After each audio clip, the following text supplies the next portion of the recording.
Um excelente dia. Deus abençoe você, seu lar, sua família. Abençoe completamente a sua vida em nome de Jesus Cristo. Evangelho de Jesus Cristo, segundo escreveu o apóstolo São João, capítulo de número 9, do verso 1 até o verso de número 21, diz o seguinte: Ao passar Jesus, viu um cego de nascença. Seus discípulos lhe perguntaram: Mestre, quem pecou, este homem ou seus pais, para que ele nascesse cego? Disse Jesus: Nem ele, nem seus pais pecaram, mas isso aconteceu para que a obra de Deus se manifestasse na vida dele. Enquanto é dia, precisamos realizar a obra daquele que me enviou. A noite se aproxima, quando ninguém pode trabalhar. Enquanto estou no mundo, sou a luz do mundo. Tendo dito isso, cuspiu no chão, misturou terra com saliva e aplicou aos olhos do homem. Então lhe disse: Vai lavar-se no tanque de Siloé, que significa enviado. O homem foi, lavou-se e voltou vendo. Seus vizinhos e os que anteriormente o tinham visto mendigando perguntaram: Não é este o mesmo homem que costumava ficar sentado mendigando?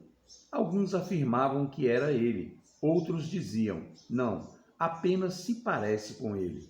Mas ele próprio insistia: Sou eu mesmo. Então, como foram abertos seus olhos? Interrogaram-no eles. Ele respondeu: O homem chamado Jesus misturou terra com saliva, colocou-a nos meus olhos e disse-me que fosse lavar-me em Siloé. Fui, lavei-me e agora vejo. Eles lhe perguntaram: Onde está este homem? Não sei, disse ele. Levaram-os aos fariseus, o homem que fora cego. Era sábado, o dia em que Jesus havia misturado terra com saliva e aberto os olhos daquele homem. Então, os fariseus também lhe perguntaram como ele recuperara a vista. O homem respondeu: Ele colocou uma mistura de terra e saliva em meus olhos. Eu me lavei e agora vejo. Alguns dos fariseus disseram: Esse homem não é de Deus, pois não guarda o sábado. Mas outros perguntavam: Como pode um pecador fazer tais sinais milagrosos? E houve divisão entre eles. Tornaram, pois, a perguntar ao cego: Que diz você a respeito dele? Foram os seus olhos que ele abriu. O homem respondeu: Ele é um profeta. Os judeus não acreditaram que ele fora cego e havia sido curado, enquanto não mandaram buscar os seus pais. Então perguntaram: Este é o seu filho, o qual vocês dizem que nasceu cego? Como ele pode agora ver? Responderam os pais: Sabemos que ele é nosso filho e que nasceu cego, mas não sabemos como ele pôde ver agora ou quem lhe abriu aos olhos. Perguntem a ele, idade ele tem, falará por si mesmo.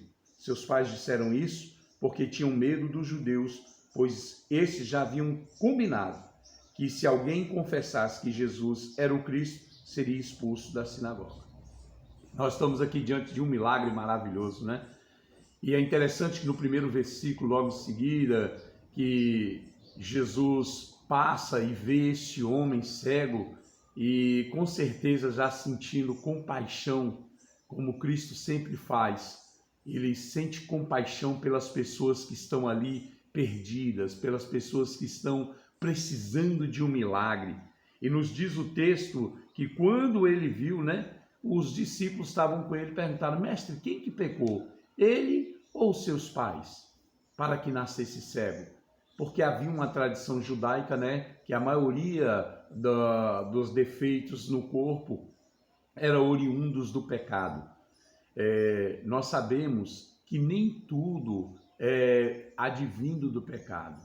Tem coisas que são para a glória de Deus e o próprio Jesus vai dizer isso, né? Jesus diz claramente aqui: nem ele, nem seus pais pecaram, mas nasceu assim para que nele se manifestasse a glória de Deus. Aleluia!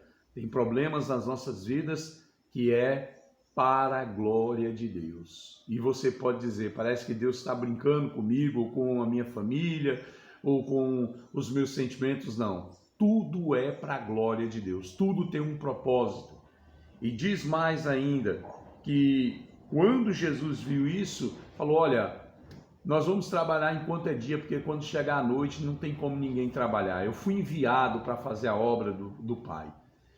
Enquanto é dia, faça a obra de Deus. Enquanto é dia, continue fazendo. E diz o apóstolo Paulo mais ainda, faça a tempo e a fora de tempo, né?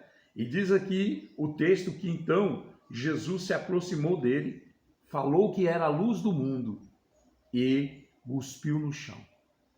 Ao cuspir no chão, Jesus pegou, fez ali com a sua saliva um lodo, amassando ali aquele barro, colocou nos olhos daquele homem, e ao colocar nos olhos dele, disse, vai lavar-te no tanque de Siloé.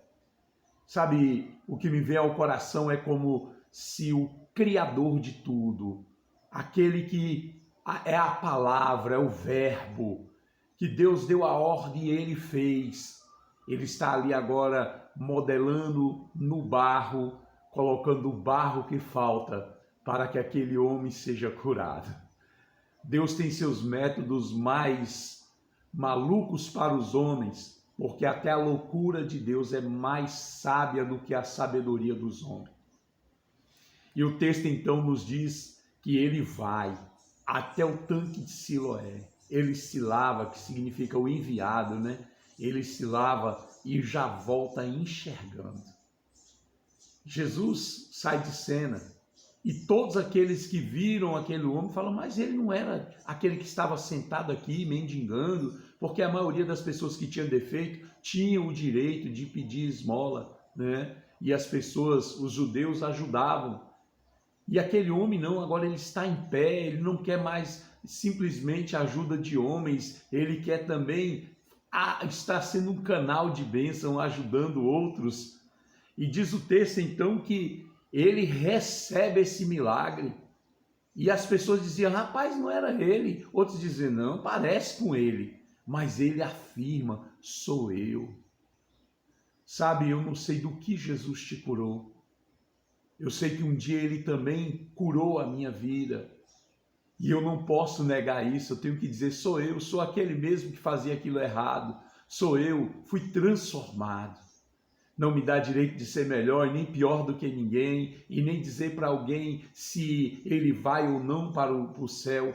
O que me diz é levar a palavra para que essa pessoa também seja livre e ela vá então para o céu, reconhecendo Jesus como seu Senhor, reconhecendo como esse homem. Perguntaram para ele, quem foi que te fez isso? Ele, o homem chamado Jesus. Sabe quem fez por mim?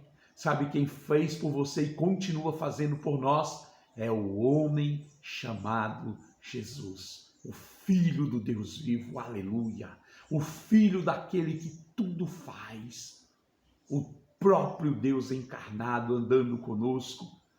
Diz o texto então que ficara aquela confusão, aquela celeuma imensa, dizendo, olha, rapaz, mas como pode? E pegaram aquele homem e levaram até os fariseus, as autoridades religiosas daquela época.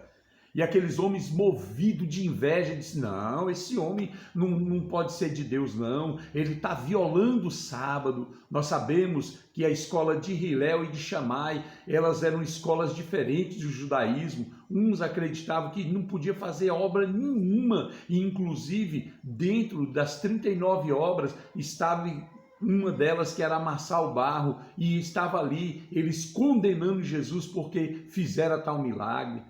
Não importa o que foi feito, importa é o milagre que aconteceu. Essas regras estabelecidas por homem atrapalham, são entrave, essas regras religiosas que nem na Bíblia tem.